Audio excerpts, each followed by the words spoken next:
شادی کا ایک مقصد ہوتا ہے اولاد کا حصول۔ نبی کریم علیہ الصلوۃ والسلام نے فرمایا کہ قیامت کے دن 120 صفیں ہوں گی لوگوں کی، اور ان میں 80 صفیں میری امت کی ہوں گی۔ ایک روایت میں نبی پاک علیہ الصلوۃ والسلام اپنی امت کی کثرت پر فخر فرمائیں گے۔ تو نکاح میں اولاد کا حصول یہ بھی ایک نکاح کا مقصد ہوتا ہے، تو لہٰذا ایسی جگہ نکاح ہونا چاہیے جہاں کبھی امکان ہو، امید ہو اولاد کی بھی۔ یہ چیزیں بھی دیکھنے والی ہوتی ہیں۔ ہمارے ہاں پتہ کیا ہوتا ہے، نکاح سے پہلے شکل کو دیکھا جاتا ہے، صورت کو دیکھا جاتا ہے، اور جب نکاح ہو جاتا ہے اس کے بعد پھر ہم ساری زندگی اس کی عقل دیکھتے رہ جاتے ہیں۔ اس نے فلاں کام کیا، اس میں تو عقل ہی نہیں ہے۔ اور بھی عقل ہے یا نہیں ہے یہ چیزیں تو پہلے دیکھنی تھی۔ پہلے صورت دیکھتے رہتے ہیں، بعد میں پھر اس کی عقل کو ڈھونڈتے رہتے ہیں۔ تو لہٰذا نکاح سے پہلے ہی ان چیزوں کو دیکھ لیا جائے کہ ہم نے صورت اور عقل دونوں کو ایک ساتھ دیکھنا ہے یا فقط صورت کو دیکھنا ہے۔ جو چیز ہم نے پہلے طلب ہی نہیں کی، پہلے ججمنٹ ہی نہیں کی، پہلے دیکھی نہیں، اور بعد میں پھر وہ اس میں مکمل طور پر عقل نہیں ہے اور وہ بات میں لڑائی جھگڑے کرتا ہے، تو پریشانی کا سامنا کرنا پڑا ہے نا۔ تو لہٰذا ایسے معاملات میں فقط صورت کو نہ دیکھا جائے، اس کی عقل اور سمجھداری کو بھی دیکھنا چاہیے، وہ لڑکا ہے یا لڑکی ہے، دونوں صورتوں میں۔ اللہ اکبر۔ اور ایک مقصد اس کا محبت ہے۔ نبی کریم علیہ الصلوۃ والسلام نے فرمایا، حدیث کا مفہوم ہے، سرکار نے فرمایا مجھے تمہاری دنیا میں سے سب سے زیادہ محبوب ترین جو چیز ہے وہ ہے اپنی بیوی کی رغبت، کہ سرکار علیہ الصلوۃ والسلام نے اپنی بیوی کی رغبت کو پسند فرمایا ہے۔ تو اس کا مطلب یہ کہ بیوی سے پیار کرنا یہ کوئی دنیا داری نہیں ہے، بلکہ یہ دین داری ہے، اور یہ رسول اللہ صلی اللہ علیہ وسلم کی مبارک سنت ہے۔ حضور علیہ الصلوۃ والسلام گھر پہ تشریف لائے، آپ کی زوجہ محترمہ حضرت عائشہ صدیقہ رضی اللہ تعالی عنہا پیالے میں پانی پی رہی ہیں۔ حضور علیہ السلام نے فرمایا میرے لیے بھی بچانا۔ انہوں نے ساتھ ہی ہٹا دیا، سرکار طلب کریں۔ وہ پھر یہ کیسے ممکن ہے؟ انہوں نے فوراً اپنے منہ سے پیالے کو ہٹایا، حضور کی خدمت میں پیش کر دیا۔ سرکار علیہ الصلوۃ والسلام نے فرمایا عائشہ بتاؤ تم نے کہاں سے پیا ہے؟ جس جگہ سے حضرت عائشہ رضی اللہ تعالیٰ عنہ نے اپنا منہ مبارک لگا کر پانی پیا، سرکار نے بھی اپنے لبہائے مبارک کو اسی جگہ پر لگا کر پانی کو پیا ہے۔ یہ کیا ہے؟ یہ ایک محبت والی بات ہے نا۔ حضور علیہ الصلوۃ والسلام نے فرمایا عائشہ مجھے مسواک نرم کر کے دو۔ اس مسواک کو نرم چھری سے یا پتھر سے نہیں کرنا ہے، بلکہ فرمایا کہ اس مسواک کو اپنے منہ میں چبا کر دانتوں سے نرم کر کے مجھے دو۔ یہ محبت کی بات ہے کہ حضرت عائشہ رضی اللہ تعالیٰ عنہ نے اس مسواک کو اپنے منہ میں لیا، چبایا، اور جب وہ نرم ہو گئی پھر سرکار علیہ السلام کی خدمت میں پیش کی، سرکار نے وہ مسواک کی ہے۔ آج جب شوہر بیوی کی ہر چیز سے نفرت کر رہا ہے تو محبت کس طرح ہوگی؟ تو دین داری تو یہ چیز ہے نا جی۔ حضور علیہ الصلوۃ والسلام سفر میں اپنی ازواج کو بھی ساتھ رکھتے تھے، قافلہ آگے کو چلا گیا ہے، سرکار علیہ السلام نے حضرت عائشہ سے فرمایا بھی دوڑ کا مقابلہ نہ ہو جائے، اپنی زوجہ محترمہ کے ساتھ دوڑ کا مقابلہ کیا ہے۔ تو یہ ساری چیزیں کیا ہیں؟ یہ کس طرف اشارہ کر رہی ہیں؟ اس کا مطلب یہ ہے کہ بیوی کے ساتھ محبت کرنا کریم آقا علیہ الصلوۃ والسلام کی یہ ایک محبوب سنت ہے۔ اس کو بھی سنت کہا گیا ہے، نہ کہ یہ کہ جو بیوی سے محبت کرے وہ رن مرید ہو گیا ہے۔ اس طرح کے جملے بڑے خطرناک ہیں۔ ہمیں تو چاہیے کہ ہم اپنے بچوں کی ایک اچھی تربیت کریں کہ جس سے ایک ماحول اچھا رہے، مذہبی رہے، معاملات درست رہیں، لڑائی جھگڑا اور نفرت میں کیا پڑا ہے۔ حضرت رملہ رضی اللہ تعالی عنہ یہ ایک صحابیہ ہیں، ان کے شوہر کا نام ہے حضرت خالد رضی اللہ تعالیٰ عنہ۔ حضرت رملہ کے بھائی آئے اور حضرت خالد سے ان کا تنازع ہو گیا، جھگڑا ہو گیا، تلخ کلامی ہو ہی جاتی ہے۔ تو حضرت رملہ جو ہے وہ اپنے کاموں میں، اپنے معاملات میں مصروف رہی، اس جھگڑے میں کسی قسم کا کوئی حصہ نہیں لیا۔ باہر کیا ہے، حضرت رملہ کا بھائی چلا گیا، حضرت خالد اپنی زوجہ سے کہنے لگے تم کیسی بیوی ہو، اتنی دیر ہمارا جھگڑا چلتا رہا ہے، اگر کوئی تو حق پر تھا نا، اگر میں ٹھیک ہوں تو آپ نے میری طرف سے کوئی بات کیوں نہیں کی، بیچ میں حصہ کیوں نہیں لیا؟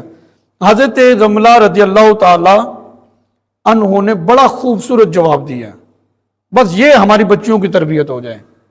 آپ فرمانے لگی بھی بات یہ ہے کہ اللہ تعالیٰ نے ہمیں پھول بنایا ہے تاکہ ہمارے جو شوہر ہیں وہ ہماری خوشبو سے لطف اندوز ہوں، ہمیں کیا پڑا ہے کہ ہم مردوں کے جھگڑوں میں پڑیں، بھی یہ مردوں کے معاملات مرد جانے، یہ تمہارا مسئلہ ہے، تم نے حل کرنا ہے، ہمیں کیا ضرورت پڑی ہے تمہارے مسئلوں میں جائیں۔ اور یہ بات ایک درست ہے، مردوں کے معاملات میں عورتوں کو نہیں آنا چاہیے، اور یہاں پر ساری صورت حال مختلف ہے۔ گھر کے اندر مرد صاحب نے سربراہی عورت کو بنایا ہوا ہے، اور وہ مردوں کا جو بھی معاملہ ہوتا ہے سب سے پہلا حصہ ہی بیچ میں خاتون کا ہوتا ہے۔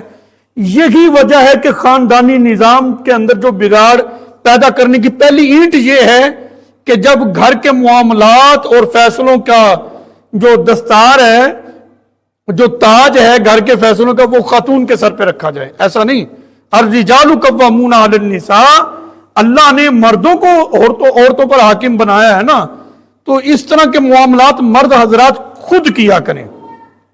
عورتوں کی جو ذمہ داریاں، جو ان کے کام ہے، وہ اپنے کاموں میں رہا کریں، بس وہ اپنے لیول کے کام کریں، تب جا کے یہ معاملات ٹھیک رہیں گے۔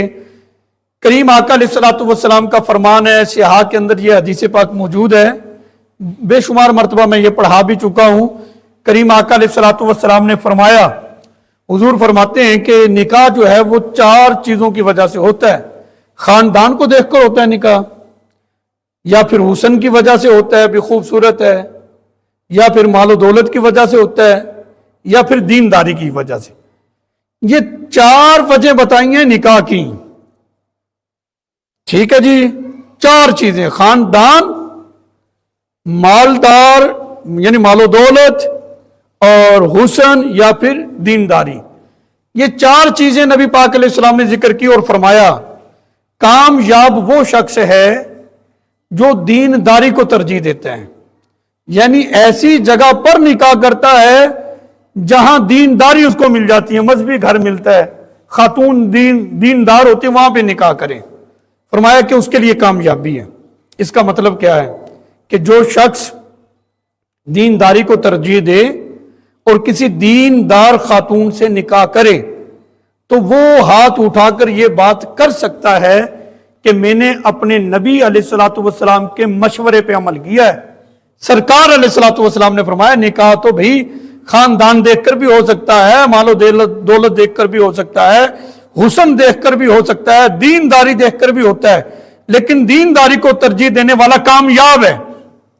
یہ سرکار علیہ الصلوۃ والسلام نے فرمایا ہے، تو یہ کامیابی ہم کیوں نہیں حاصل کرتے دنیا اور آخرت کی؟ یہ تو حضور نے فرمایا ہے۔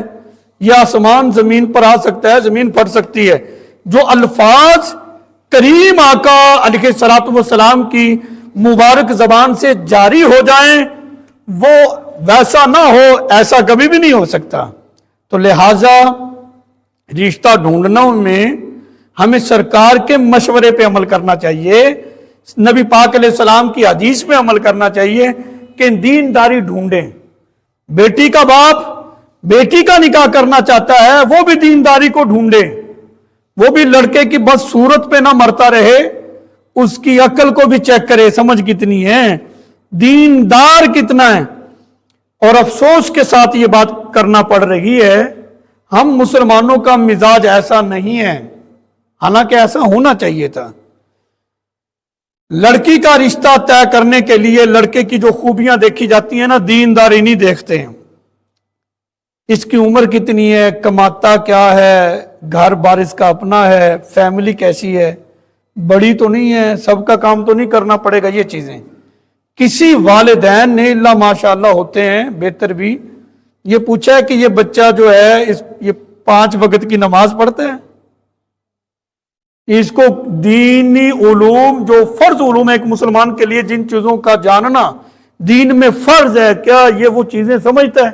قرآن پڑھا ہوا ہے، ہم نہیں یہ سوال کرتے، ہم تو یہ سوال کرتے ہیں کماتا کیا ہے، اس کی سیلری کتنی ہے، نوکری سرکاری ہے یا کوئی پرائیویٹ جاب کر رہا ہے، اپنا کاروبار ہے یا کسی کے پاس ہے، گھر کرائے پر ہے یا ذاتی ہے، یہ چیزیں ہوتی ہیں۔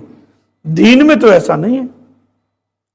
سب سے کائنات کا شفیق باپ وہ تو رسول اللہ صلی اللہ علیہ وسلم ہے۔ سرکار نے اپنی 4 صاحبزادیوں کا نکاح کیا ہے، 4 صاحبزادیاں بیائی ہیں۔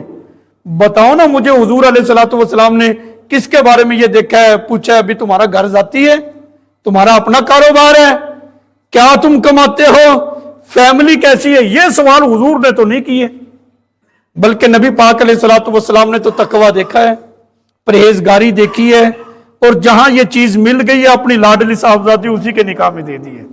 حضرت مولا علی پاک رضی اللہ تعالی عنہ ظاہری اسباب تو بہت کم تھے، ظاہری اعتبار سے تو وہ کوئی اتنے مالدار تو نہیں تھے، پھر بھی حضور علیہ السلام نے اپنی صاحبزادی ان کے نکاح میں دی۔ کیوں؟ تقویٰ اور پرہیزگاری، تقوی کا نور دیکھا ہے، اور بڑی خوشی کے ساتھ اپنی بیٹی ان کے نکاح میں دے دی ہے۔ کیا یہ سنت ہمارے لیے نہیں ہے؟ دیکھو نا، حضور کی امت کے جو والدین ہیں وہ سرکار کی سنت پہ عمل کرنے کے لیے تیار کیوں نہیں ہیں؟ وہ بھی تقویٰ دیکھیں، پرہیزگاری دیکھیں، علم دیکھیں، اور جہاں پر یہ علم کا نور مل جائے، تقوی کا نور مل جائے، پرہیزگاری مل جائے، وہاں پر اپنی بچی کو بیائیں۔ بس ہماری سوچ اور طرح کی ہے، یہ فکر پتہ نہیں کیسے چینج ہوگی، اور ایک جہیز والی لعنت ہم مسلمانوں میں آ گئی ہے۔ آج کل جی فلانا آدمی حاجی صاحب بڑے اچھے ہیں، کیا ہے جی، وہ جہیز کے نام پہ بچوں کو جہیز کے نام پہ پیسے دیتے ہیں، سامان دے دیتے ہیں۔ میں نے آج تک اتنی عمر ہو گئی ہے، حدیث پاک پڑھتے ہوئے بھی پڑھاتے ہوئے بھی، یہ دورہ حدیث شریف کی کلاس میرے پاس ہے، میں نے ایک روایت بھی ایسی کہیں نہیں پڑھی کہ نبی پاک علیہ الصلوۃ والسلام نے کسی کی خدمت کی ہو، تمہاری بیٹی جوان ہے، یہ پیسے لے لو، ان کا جہیز کا سامان لینا اور اس کو بیاہ دو۔ سرکار نے بڑی خیرات کی ہے، بہت بڑے سخی ہیں حضور علیہ الصلوۃ والسلام۔ اس نام پر حضرت ابو بکر صدیق سے مجھے کچھ نہیں ملا ہے، حضرت عمر فاروق رضی اللہ تعالیٰ عنہ، اسلام کتنا بڑھ گیا، پھیل گیا، کتنی بڑی سلطنت ہو گئی تھی۔ مزاج مختلف ہے نا ہمارا، اسلام میں تو جہیز کی بات ہی نہیں ہے۔ کہتے جی جہیز دینا سنت ہے، نبی پاک علیہ الصلوۃ والسلام نے بھی اپنی صاحبزادی کو جہیز دیا ہے، تھوڑا ہو زیادہ ہو سامان دیا تو ہے نا، ثابت تو ہو گیا۔ میں نے کہا اچھا، سرکار کی 4 صاحبزادیاں تھیں، پہلی 3 صاحبزادیوں کو سامان کیوں نہیں دیا؟ یہ بات ذرا غور و فکر کرنے والی ہے نا۔ اگر یہ سنت ہی ہوتا اور یہ بہتر ہوتا باپ کے لیے کہ اپنی بیٹی کو سامان دے کر جہیز دے کر گھر سے رخصت کرے، تو پہلی 3 بیٹیوں کو سامان کیوں نہیں دیا؟ اور سیدہ فاطمہ الزہرا کے بارے میں کہہ رہے ہیں کہ حضور نے ان کو جہیز دے کر گھر سے رخصت کیا ہے، بھی تھوڑا یا زیادہ دیا ہے۔ میں نے کہا بات کچھ اور ہے، تم اس بات کو سمجھ نہیں رہے ہو۔ حقیقت یہ ہے کہ مولا علی پاک رضی اللہ تعالیٰ عنہ کی کفالت ہی حضور نے خود کی ہے۔ بات سمجھ میں آ رہی ہے نا، کہ ان کی کفالت سرکار علیہ الصلوۃ والسلام نے خود کی ہے، ان کو پہلے ہی سرکار علیہ الصلوۃ والسلام نے لے لیا تھا۔ اور بعض جگہ تو مجھے یہ بھی ملا ہے کہ جو سامان نبی پاک علیہ الصلوۃ والسلام نے عطا کیا ہے وہ مولا علی پاک رضی اللہ تعالیٰ عنہ کی زرہ فروخت ہوئی تھی، اس زرہ سے یہ سامان لے کر دیا گیا تھا۔ سرکار بہت بڑے سخی ہیں، لیکن جہیز کا نام کا 1 ٹکا بھی کوئی ثابت نہیں کر سکتا ہے۔ لوگوں نے عجیب مزاج اپنا بنایا ہوا ہے، اپنے مطلب کے مسائل لوگ بیچ میں سے نکال لیتے ہیں، ایسا نہیں ہے۔ اچھا اگر یہی بات ہے، سرکار کی حیثیت صرف باپ ہونے کے اعتبار سے تو نہیں ہے نا، شوہر ہونے کے اعتبار سے بھی ہے۔ سرکار علیہ السلام نے پتہ کتنا نکاح کیے ہیں؟ یہ جو 11 شادیاں مشہور ہیں، یہ 11 ازواج تو حضور کے وصال کے وقت آپ کے نکاح میں تھیں، اور اس سے پہلے جو انتقال کر گئی تھی وہ حضور کی ازواج نہیں ہے۔ حضرت خدیجہ الکبریٰ کا وصال پہلے ہو گیا تو وہ نہیں ہے۔ تقریباً 28 تک کا بھی ذکر آتا ہے، مطلب یہ ہے 11 14 28 بے شمار حضور کے نکاح ہیں۔ کسی ایک نکاح سے بھی کوئی یہ ثابت نہیں کر سکتا نبی پاک علیہ الصلوۃ والسلام نے جہیز کے نام پر کسی سے ایک تکیہ بھی لیا ہو۔ یار ایک سراہنا ہے، ایک تکیہ بھی نہیں لیا ہے جہیز کے نام کا حضور نے. تو شوہر کے لیے سنت کیا ہے؟ شوہر کے لیے سنت یہ بنتی ہے کہ وہ اپنی بیوی سے جہیز کے نام پر ایک تکیہ بھی وصول نہ کریں. اگر یہ سنت ہی ہوتی نا، صرف پاکستان میں نہ ہوتی، عرب ممالک میں پتہ کیا صورتحال ہے؟ سارا خرچہ ہی لڑکے کے ذمے ہوتا ہے، لڑکی والوں کے تو نہیں ہوتا. ہمارے پاکستان میں ایک الٹ ہی حساب کتاب ہے، زیادہ بوجھ شادی کا لڑکی والوں کے سر پہ ہوتا ہے. نبی پاک علیہ الصلوۃ والسلام کی کوئی ایک ایسی سنت نہیں ہے، یہ ذہن میں رکھنا، جس سے بوڑھا باپ جو ہے وہ قرضے کے نیچے دب جائے. حضور کی سنت بھلا ایسی ہوگی جس سے جو ہے وہ گھر والے پریشان ہو جائیں؟ سرکار کی ایسی سنت کوئی ہوگی جس کی وجہ سے بچیوں کے نکاح ہی نہ ہو؟ اور یہ سنت نہیں ہے، یہ ایک لعنت ہے ہمارے معاشرے پہ. اس چیز کو سمجھیں، اس کو ہم نے ختم کرنا ہے. اور جہیز کا مطالبہ کرنا یہ مرد کی مردانگی نہیں ہے. لفظ بڑا عجیب سا ہے لیکن کہنا پڑتا ہے، کہہ دینا چاہیے. جہیز کا مطالبہ کرنا، جہیز کی خواہش رکھنا، یہ انسان کی غیرت مندی کی علامت نہیں، بے غیرت ہونے کی علامت ہے.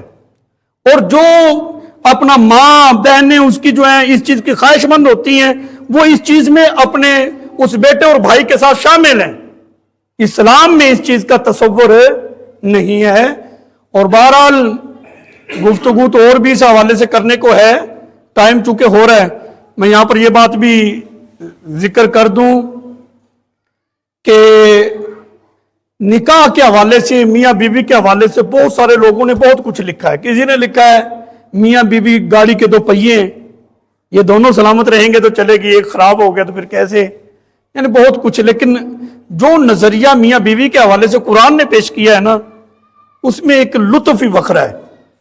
اللہ تعالیٰ قرآن پاک میں فرماتا ہے کہ مرد عورت کا لباس ہے.